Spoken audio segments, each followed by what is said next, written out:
السلام علیکم نحمده ونصلي على رسوله الكريم اما بعد فاعوذ بالله من الشيطان الرجيم بسم الله الرحمن الرحيم ان الصلاة تنهى عن الفحشاء والمنكر صدق الله العظيم رب اشرح لي صدري ويسر لي امري واحلل عقدة من لساني يفقهوا قولي اللهم الهمني رشدي واعذني من شر نفسي آمين اللهم صل على محمد عبدك ورسولك وصل على المؤمنين والمؤمنات والمسلمين والمسلمات. آپ نے فضائل اعمال میں یا بزرگوں کی تعلیم میں یہ سنا ہوگا کہ آپ صلی اللہ علیہ وسلم نے فرمایا تم میں بہترین شخص وہ ہے جس کے اخلاق بہت اچھے ہوں. پھر کہیں یہ سنا ہوگا المسلم من سلم المسلمون من لسانہ و یدیہ، کہ مسلمان وہ ہے جس کی زبان اور ہاتھ سے دوسرے مسلمان محفوظ رہیں. کہیں آپ نے یہ سنا ہوگا یعنی اصل مسلمان ہی وہ ہے جس سے دوسروں کو تکلیف نہ پہنچے. کہیں سنا ہوگا حق المسلم علی المسلم خمس، افشاء السلام، اجابت الدعوات، عیادت المریض، تشمیت عاطس و ایتاء جنائز، کہ جو سلامتی بن جائے سلامتی کو پھیلائے،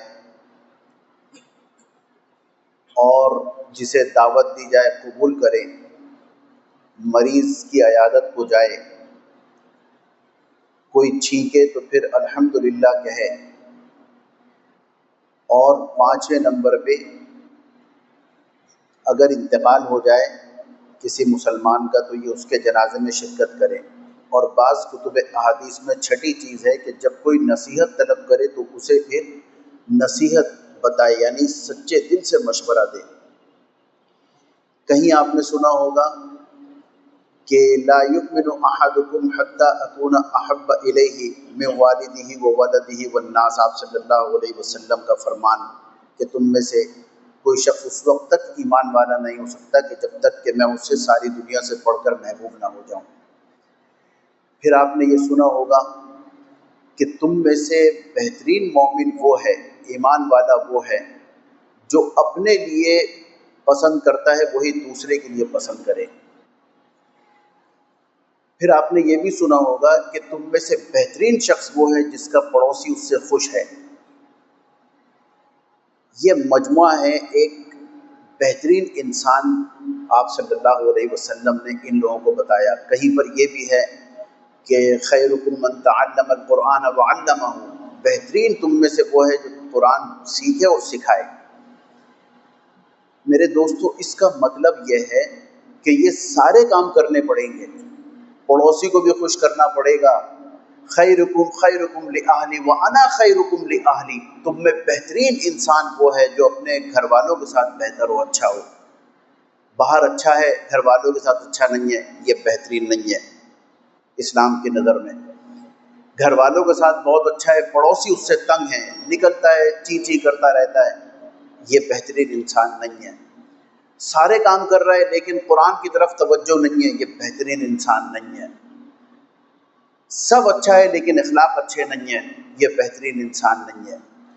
یعنی بہت اچھا ہے مریض کی عیادت کو نہیں جاتا، یہ اچھا انسان نہیں ہے.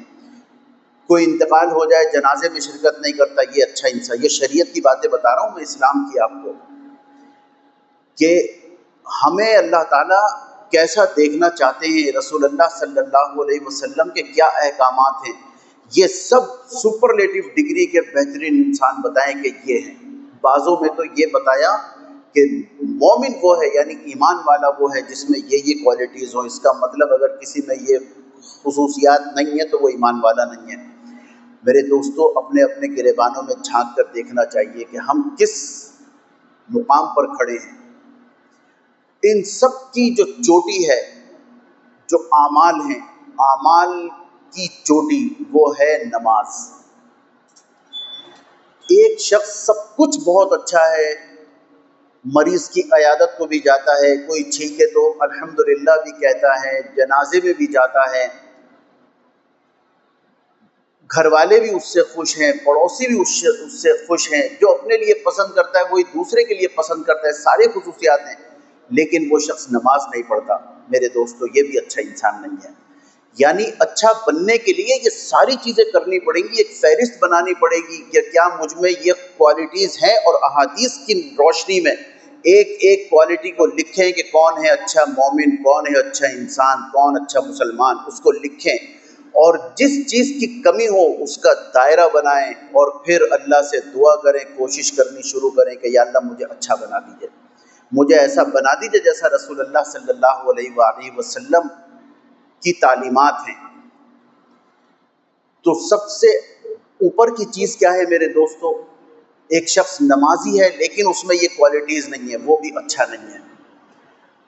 نماز کا پکا ہونا، ان الصلاۃ تنہی عن الفحشاء والمنکر، نماز کیا کرتی ہے؟ نماز فحش کاموں سے روکتی ہے اور برائیوں سے، منکرات میں ہر چیز آ گئی، ہر وہ چیز آ گئی جس سے اللہ تعالیٰ ناراض ہوتے ہیں، یہ نماز ان چیزوں سے روکتی ہے۔ ہر عبادت میرے دوستو اللہ تعالیٰ نے حکم دیا زمین پر، حج کرو زمین پر حکم آیا، زکوٰۃ دو زمین پر حکم آیا، قربانی کرو زمین پر حکم آیا، لیکن ایک عبادت ایسی ہے کہ اس عبادت کو دینے کے لیے اتنی بڑی عبادت ہے، اس کی بڑائی بتائی گئی ہے، اس کی افضلیت بتائی گئی ہے، اس کے لیے اللہ تبارک و تعالیٰ نے اپنے نبی صلی اللہ علیہ وآلہ وسلم کو اپنے پاس بلایا۔ ایک مقام سدرۃ المنتہا، سدرہ کہتے ہیں بیری کو، منتہا انتہا کی جگہ، اختتام، اس سے آگے جبرائیل علیہ السلام تشریف نہیں لے گئے، انہوں نے کہا یا رسول اللہ آپ جائیے، رف رف ایک سواری، ایک قالین لایا گیا، اس پہ آپ بیٹھے ہیں اور آپ نے پھر سفر کیا۔ اللہ تبارک و تعالیٰ جہاں پر موجود تھے، کس حیت میں تھے، اللہ ہی کے علم میں ہے۔ آپ صلی اللہ علیہ وسلم کو یہ تحفہ دیا گیا کہ نمازوں کا، یہ ہم سب جانتے ہیں، 50 نمازیں دی گئیں، اس کے بعد کم ہوتے ہوتے 5 رہ گئیں۔ موسیٰ علیہ السلام نے کہا کہ یہ آپ کی امت 5 بھی نہیں پڑھے گی۔ آپ صلی اللہ علیہ وسلم نے فرمایا کہ اب مجھے حیا آتی ہے، تو ایک جملہ اور فرمایا آپ صلی اللہ علیہ وسلم نے۔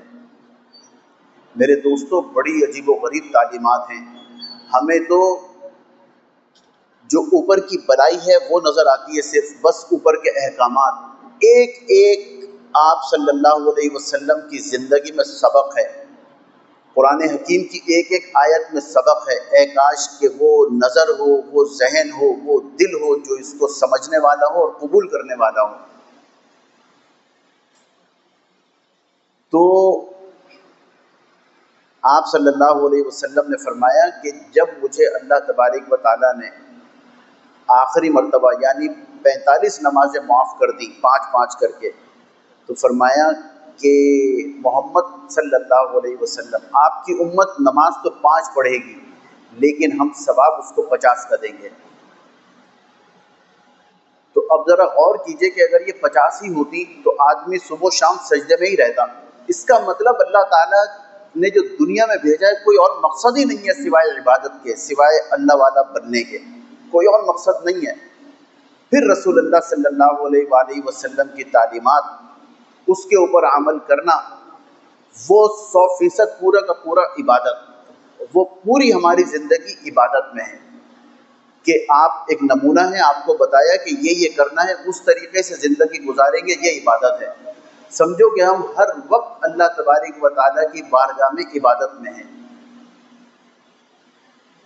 تو جو میں نے آپ سے عرض کیا کہ ہر چیز میں ایک سبق ہے، پچھلی نشست میں غالباً اتوار کی نشست میں میں نے عرض کیا تھا کہ آپ صلی اللہ علیہ وسلم پر جب وحی نازل ہوئی، اس کے بعد آپ پہلی وحی نازل ہوئی، آپ گھر تشریف لائے، زملونی خدیجہ رضی اللہ تعالی عنہا سے کہا کہ مجھے کچھ اڑا دو، چادر کمبل اڑا دو، آپ نے اڑا دیا۔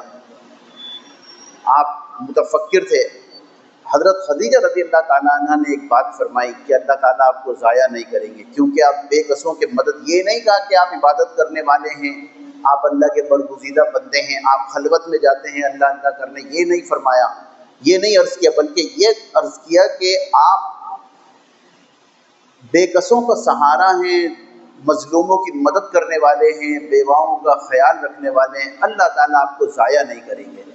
اس کا مطلب میرے دوستو، اس میں پیغام یہ ہے کہ جو یہ کام کرے گا اللہ تعالیٰ اسے عروج عطا فرما دیں گے، اللہ تعالیٰ اسے ضائع نہیں فرمائیں گے۔ آپ صلی اللہ علیہ وسلم 40 سال تک عبادت کرتے رہے، سچائی کا لوہا منوایا اللہ تبارک و تعالیٰ نے۔ جو پیغام دینا تھا وہ یہ تھا کہ یہ ہیں سچے نبی، اس لیے کہ اس کے بعد اب جو بات ہے وہ ہضم ہونا مشکل ہے، اس لیے 40 سال تک سچائی اور امانت داری کا لوہا منوایا گیا۔ تو اب جب آپ صلی اللہ علیہ وسلم کی ذات سے کسی کو تکلیف نہیں تھی، لیکن اگر تکلیف ہوئی تو ایک بات، اور وہ کیا بات تھی میرے دوستو؟ وہ تھی کہ ایک اللہ کی عبادت کرو، ایک اللہ کی طرف آ جاؤ۔ اس کا مطلب یہ ہے کہ ایک اللہ کی طرف آنا مشکل کام ہے۔ میں نے بات شروع کی تھی چند معاملات سے، اور اس کے بعد ایک ذکر کیا نماز کا۔ میرے دوستو، نماز سے اپنا تعلق پکا قائم کریں۔ ایک استاذ تھے، انہوں نے اپنے شاگردوں میں سے پوچھا کہ یہ بتاؤ نماز کون نہیں پڑھتا؟ تو ایک شخص نے، ایک بچے نے جواب دیا کہ نماز وہ نہیں پڑھتا جس کو نماز آتی نہیں ہے۔ دوسرے سے پوچھا تم بتاؤ، اس نے کہا کہ جو کافر ہے وہ نماز نہیں پڑھتا۔ تیسرے سے پوچھا، اس نے کہا کہ جو مردہ ہے وہ نماز نہیں پڑھتا۔ میرے دوستو، ہم اپنا جائزہ لیں کہ ہم کس میں شمار ہوتے ہیں، ہم کس میں شمار کیے جاتے ہیں۔ نماز ہے، آپ سے دیکھیں، ہر چیز کا ایک پروٹوکول ہے، یہ میں بار بار عرض کرتا ہوں، ہر ایک چیز، ہر ایک عبادت کی ایک ایس او پی ہے۔ جتنا ایس او پی ہم نے کورونا میں سنا اور سمجھا ہے، شاید کسی اس سے پہلے کسی دور میں نہیں سنا ہوگا۔ اسٹینڈرڈ آپریٹنگ پروسیجر، ہر چیز کا ایک اسٹینڈرڈ آپریٹنگ پروسیجر ہے کہ اس کو کس طرح آپریٹ کرنا ہے۔ نماز کا بھی میرے دوستوں کوئی ایس او پی ہوگی، اتنی بڑی عبادت ہے۔ آپ نے کبھی دیکھا ہوگا کسی سکھ کو اگر فلم میں دیکھا ہو تو ڈراموں میں ہو یا فلم میں ہو، اس کے باوجود بھی پگڑی نہیں اترتی اپنے سر سے۔ کیوں؟ کیونکہ ان کے مذہب میں یہ لازمی ہے۔ یہ بابا گرو نانک کی ایک، وہ کہتے ہیں، عادت تھی پگڑی باندھنے کی، وہ تو نہیں ہوا۔ اور یہ بھی بہت معروف واقعہ ہے کہ کینیڈا میں ایک بہت بڑے سرجن نے امتحان پاس کیا اور وہ سکھ برادری سے تھا۔ اس سے وہاں کی، اس نے کہا حکومت یا جو ادارے تھے کہ آپ یہ پگڑی اتار دیں، آپ کا اپوائنٹمنٹ یہاں پر ہے۔ اس نے کہا اپوائنٹمنٹ نہیں چاہیے مجھے، میں یہ نہیں اتاروں گا۔ انہوں نے اپنے قوانین میں رد و بدل کر کے اس کو رکھا کیونکہ ضرورت تھی انہیں، وہ نہیں مانا۔ میرے دوستو، سکھ ہو کے ہم مسلمان، جو سنت ہے نبی کریم صلی اللہ علیہ وسلم کی، ہم نماز میں ٹوپی نہیں پہنتے۔ میرے دوستو سوچئے ہم کہاں کھڑے ہوئے ہیں۔ میں کسی کے اوپر، اللہ نہ کرے، کوئی انگلی اٹھانے والی بات نہیں ہے، لیکن آپ کو کوئی تو سمجھانے والا ہو، ہمیں کوئی تو بتانے والا ہو۔ ہم نماز جیسی بڑی عبادت کو اس طرح کر کے گزار دیتے ہیں۔ نماز کے بعد آپ صلی اللہ علیہ وسلم دعائیں فرمایا کرتے تھے۔ کبھی ترجمہ پڑھیے گا، اللہم انت السلام و منک السلام تبارک یا ذا الجلال والاکرام ربی اعنی علی ذکرک و شکرک و حسن عبادتک۔ اور یہ تحفہ دیا ہے حضرت معاذ بن جبل کو کہ انا حبک یا معاذ، میں معاذ آپ سے محبت کرتا ہوں۔ اور پھر یہ بتایا آپ نے 3 مرتبہ فرمایا، اور پھر یہ والا ربی اعنی علی ذکرک و شکرک و حسن عبادتک کہ یہ پڑھ لیا کرو نماز کے بعد۔ میرے دوستو چونکہ توجہ نہیں ہے اس لیے ہمیں خیال نہیں رہتا۔ ایک جگہ پر بیٹھے ہوئے تھے، کہیں ایک دنیاوی لحاظ سے بہت کامیاب انسان، بزنس مین، انہوں نے کہا ہمیں تو بتایا ہی نہیں جاتا کہ قرآن میں کیا ہے، ہمیں بتایا ہی نہیں جاتا، ہمیں تو الجھایا ہوا ہے۔